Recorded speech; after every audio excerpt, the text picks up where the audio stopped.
नमस्कार मित्रों, मैं पंडित सतीश भट्ट अपने YouTube चैनल पर आपका स्वागत करता हूं मित्रों। और आज मैं आपको कार्तिक महात्म्य का 30वां अध्याय सुनाऊंगा मित्रों, जिसे ध्यानपूर्वक सुनेंगे और नारायण भगवान से प्रार्थना करूंगा कि नारायण भगवान आप पर कृपा करें, आपके जीवन में सुख शांति ऐश्वर्य आदि की वृद्धि करें। बोले राधे राधे। तो इसी के साथ पहले नारायण भगवान के नाम का जाप करेंगे। ओम नमो भगवते वासुदेवाय। हरि ओम नमो भगवते वासुदेवाय। ओम नमो भगवते वासुदेवाय। ओम नमो भगवते वासुदेवाय। ओम नमो भगवते वासुदेवाय। ओम नमो भगवते वासुदेवाय। ओम नमो भगवते वासुदेवाय। ओम नमो भगवते वासुदेवाय। ओम नमो भगवते वासुदेवाय। ओम नमो भगवते वासुदेवाय। ओम नमो भगवते वासुदेवाय। गोविंद भगवान की जय।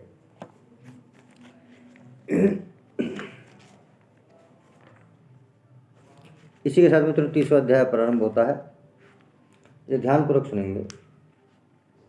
तो भगवान श्री कृष्णचंद्र जी महाराज ने कहा, हे प्रिय नारद जी के वचन सुनकर महाराजा पृथु बड़े विस्मित हुए।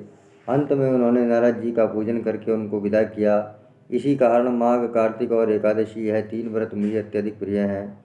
वनस्पतियों में तुलसी, महीनों में कार्तिक, तिथियों में एकादशी और क्षेत्रों में श्री द्वारिका जी मुझे बहुत प्रिय है। जो प्राणी जितेंद्रिय होकर इनका सेवन करता है वह यज्ञ करने वाले प्राणियों से भी मुझे अधिक प्रिय होता है। जो प्राणी विधि विधान से इनकी सेवा करता है उनके अनुग्रह से भी सभी पाप दूर हो जाते हैं। भगवान श्री कृष्णचंद्र महाराज के वचन सुनकर सत्यभामा ने कहा, हे नाथ, अपने यह बात बड़ी आश्चर्यजनक कही कि दूसरे के लिए पुण्य के फल से कलह की मुक्ति हो गई। यह प्रभावशाली कार्तिक मास आपको अत्यधिक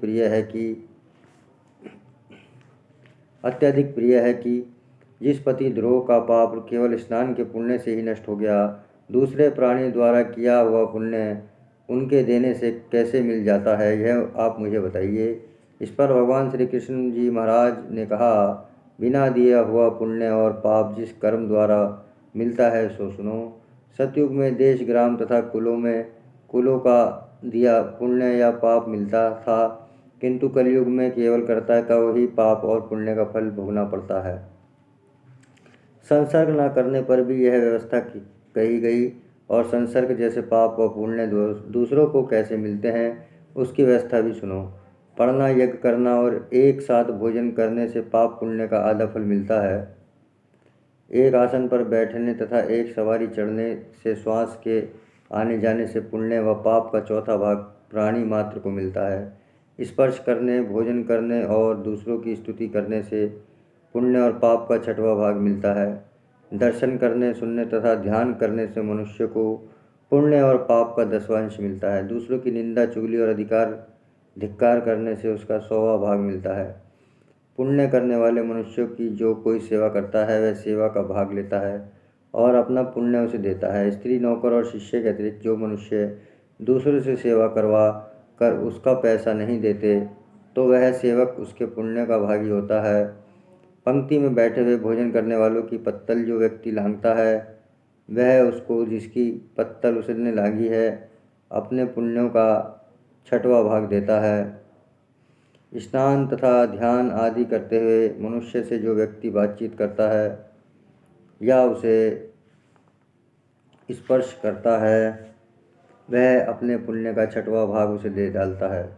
जो मनुष्य धर्म के कार्यों के लिए दूसरों के लिए धन मांगता है वह पुण्य का भागी होता है। ठीक उसी प्रकार जिस प्रकार दान करने वाला पुण्य का भागी होता है। जो मनुष्य धर्म का उपदेश करता है पश्चात से श्रोता से याचना करता है वह अपने पुण्य का 6वां भाग उसे देता है। जो मनुष्य दूसरों का धन चुराकर उससे धर्म करता है वह चोरी के पाप का फल भोगता है और शीघ्र ही निर्धन हो जाता है। और जितना धन चुराता है वह पुण्य का भागी होता है।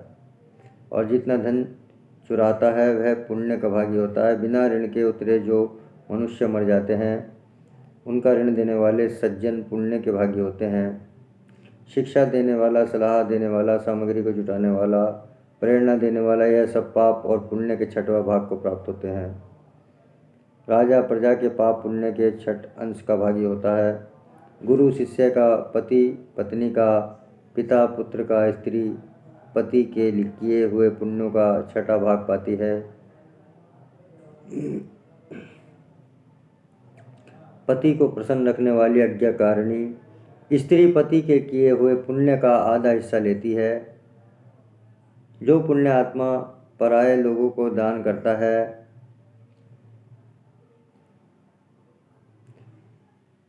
वह उनके पुण्य का छठा भाग प्राप्त करता है। जीविका देने वाले मनुष्य जीविका ग्रहण करने वाले मनुष्य के पुण्य के छठे भाग को प्राप्त करता है। इस प्रकार दूसरों के किए हुए पुण्य अथवा पाप बिना देने के भी दूसरों को मिल सकते हैं, किंतु यह नियम जो कि मैंने बताया कलयुग में लागू नहीं होते। कलयुग में तो एकमात्र कर्ता को ही अपने पाप व पुण्य भोगने पड़ते हैं। इस संबंध में एक बड़ा पुराना इतिहास जो कि पवित्र भी है और बुद्धि का देने वाला भी कहता हूँ, ध्यानपूर्वक सुनो। बोले गोविंद भगवान की जय। 31वां अध्याय। भगवान श्री कृष्ण जी ने महाराज ने कहा, पहले उज्जैन में एक महापापी और दुरात्मा धनेश्वर नामक ब्राह्मण रहता था। वह रस, चमड़ा और कंबल आदि का व्यापार करता था। वैश्यगामी था और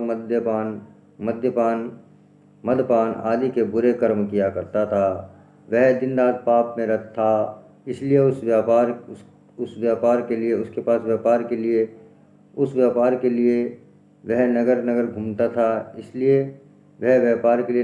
घूमता था। वह एक दिन महिष्यमतीपुरी में जा रहा था। महिष्यमतीपुरी चूँकि राजा महिष ने बसाई थी, इसलिए बस राजा के नाम पर ही विख्यात थी। नगरी के पास ही पाप नाशनी पुण्यकारिणी भगवती नर्मदा बहती थी। उस नदी के किनारे देश देशांतर से आए हुए यात्री कार्तिक व्रत करने के लिए कुछ दिनों के लिए ठहरा करते थे।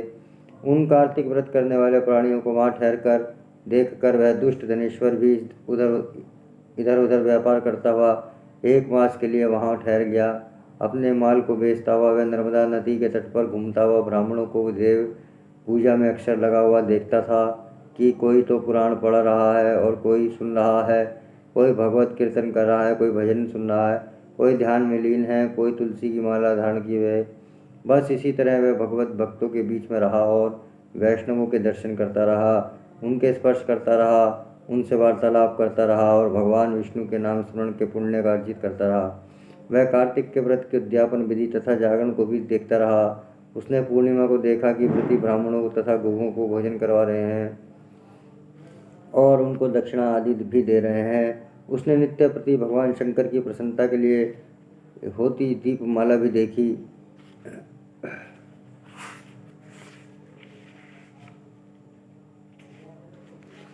त्रिपुर नामक राक्षस के तीनों पुरों को भगवान शंकर ने इसी तिथि को जलाया था। इसी कारण भगवान शिव के भक्त इस तिथि को दीप उत्सव मनाते हैं। जो मनुष्य मुझ में और भगवान शंकर में अंतर मानता है उसकी संपूर्ण क्रिया निष्फल हो जाती है। धनेश्वर वहाँ की पूजा विधि देखता हुआ इधर उधर घूम रहा था कि उसे एक काले सर्प ने काट लिया और वह भूमि पर गिर पड़ा।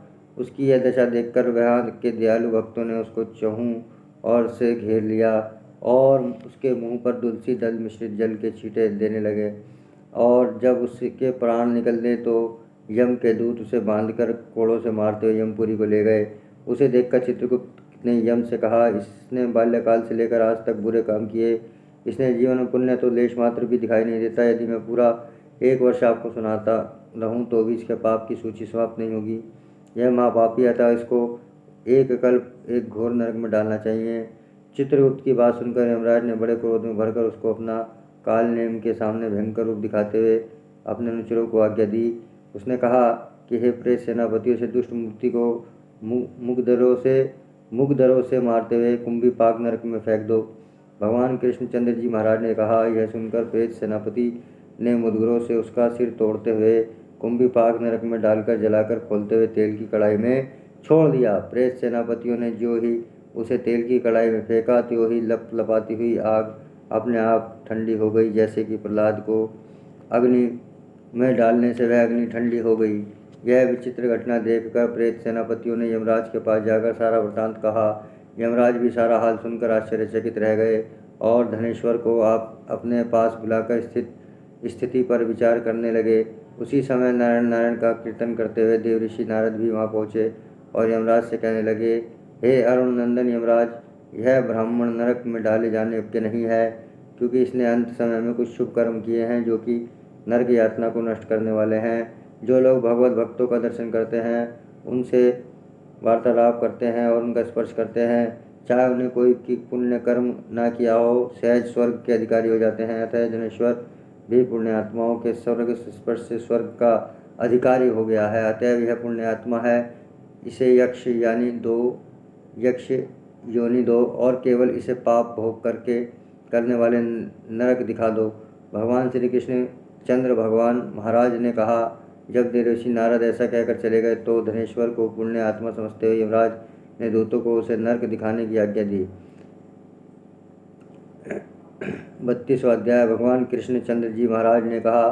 प्रेतपति यमराज की आज्ञा से धनेश्वर को नरकों के पास ले गया और उनको दिखाता हुआ कहने लगा कि हे धनेश्वर, इन भयंकर नरकों को देखो, जिनमें कि पापियों को यमदूत सदा ही दुख देते हैं। यह देखो, तुपतवाचुक नामक भयंकर नरक है, जिसमें देह जलने के कारण पापी विलाप कर रहे हैं। भोजन के समय जो प्राणी भूखों को भोजन नहीं देते, वह बार बार नरक में डाले जाते हैं। वह मनुष्य जो गुरु, अग्नि, ब्राह्मण, गौ, वेद और राजा इनको लात मारते हैं, उनके पर भी नरक में जलाए जाते हैं। यह 6 प्रकार के नरक अतिशय पापों के करने पर मिलते हैं। अब देखो दूसरा अंधक मिश्र नामक नरक है। ब्राह्मण सुई की भांति मुख वाले तमोत नामक कीड़े इन पापियों को काट रहे हैं। इस नरक में दूसरों का दिल दुखाने वाले पापी गिराए जाते हैं। अब यह तीसरा करकय नामक भयंकर नरक देखो। इस नरक में पापी और से चीरे जाते हैं। यह नरक भी असी मंत्र वर्ण आदि भेदों से 6 प्रकार का है। इसमें स्त्री तथा पुत्रों में वियोग कराने वाले प्राणियों को कढ़ाई में पकाया जाता है।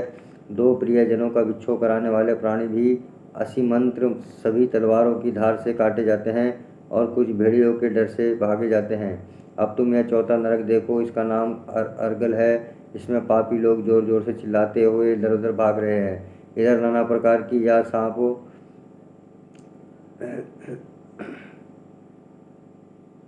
फिर यमदूत पापियों को चढ़ा रहे हैं। यह नरक भी वध आदि भेदों से 6 प्रकार का है। और यह देखो, यह कुटिशालेली नामक 5वां नरक है, जिसमें कि समेट कर लाए हुए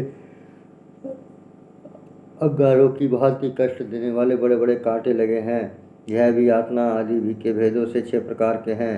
पर स्त्री गमन करने वाले प्राणी इस नरक में पकाए जाते हैं। देखो, यह उल्वण नामक 6वां नरक है, जिसमें कि सिर नीचे करके पापियों को पकाया जाता है। जो लोग भक्ष्य का विचार नहीं करते, दूसरों की निंदा और चुगली करते हैं, उनको इस नरक में डाला जाता है। देख लो कि यह लोग किस तरह चिल्ला रहे हैं। दुर्गंध भेद से यह नरक भी 6 प्रकार का है। और यह देखो 7वां कुंभी पाक नामक नरक, यह बहुत ही भयंकर है। हे ब्राह्मण, यह भी 6 प्रकार का है। इसमें महापातकी लोगों को पकाया जाता है। इस नरक में हजारों वर्ष तक यातना भोगनी पड़ती है। यह रौरव नरक इच्छा रहित जो पाप किए हैं वह सूखे, और इच्छा पूर्वक जो पाप किए जाते हैं वह पाप आर्द्र कहलाते हैं। इस प्रकार शुष्क या आर्द्र भेदों से यह पाप 2 प्रकार के होते हैं। इनके अतिरिक्त और भी पृथक पृथक 84 प्रकार के पाप हैं। अपकीर्ण, पंडाकतय, मलिनीकरण, जाति भ्रंशकरण, उपाय, अतिपाप, महापाप, यह 7 प्रकार के पातक हैं। जो जीव जैसा कर्म करते हैं वह इन 7 नरकों से अपने पाप कर्मों के अनुसार पकाए जाते हैं। तुम्हारी चूंकि कार्तिक व्रत करने वाले प्रभु भक्ति के साथ प्राप्त मेल जोल रहा, उसके पुण्य प्रभाव से तुम्हारी नरक यातना दूर हो गई। भगवान कृष्ण जी चंद्र जी ने महाराज ने कहा। इस प्रकार प्रेतपति ने धनेश्वर को सब प्रकार नरक दिखलाने के पश्चात यक्षलोक में ले जाकर उनसे वहाँ राजा बना दिया, और वहाँ पर उसका नाम धनयक्ष हुआ और वह कुबेर जी का सेवक बन गया। बाद में महर्षि विश्वामित्र ने उसका नाम पर तीर्थ बनाया था। हे राजन, कार्तिक मास का व्रत महाफल का दाता है। इसके बराबर कोई दूसरा पुण्य कर्म नहीं। जो कोई यह व्रत करता है तथा व्रत करने वाले का दर्शन करता है उसे अवश्य ही मुक्ति मिलती है। बोले गोविंद भगवान की जय। जय श्री राधे। तो बोलो श्री कृष्ण गोविंद हरे मुरारी, हे नाथ नारायण वासुदेवा। श्री कृष्ण गोविंद हरे मुरारी, हे नाथ नारायण वासुदेवा। हे नाथ नारायण वासुदेवा, हे नाथ नारायण वासुदेवा। श्री कृष्ण गोविंद हरे मुरारी, हे नाथ नारायण वासुदेव। बोले गोविंद भगवान की जय। तो प्रभु का नाम लेंगे, राम नाम का जाप करेंगे। राम राम 1, राम राम 2, राम राम 3, राम राम 4, राम राम 5, राम राम 6, राम राम 7, राम राम 8, राम राम 9, राम राम 10, राम राम 11, राम राम 12, राम राम 13, राम राम 14, राम राम 15, राम राम 16, राम राम 17, राम राम 18, राम राम 19, राम राम 20, राम राम 21। नारायण नारायण नारायण नारायण नारायण नारायण। सबका भला हो, सबका कल्याण हो। भगवान आप सभी आत्माओं पर कृपा करें, आपका कल्याण करें, आपकी सभी मनोकामनाओं को पूर्ण करें। बोले राधे राधे। गोविंद भगवान की जय।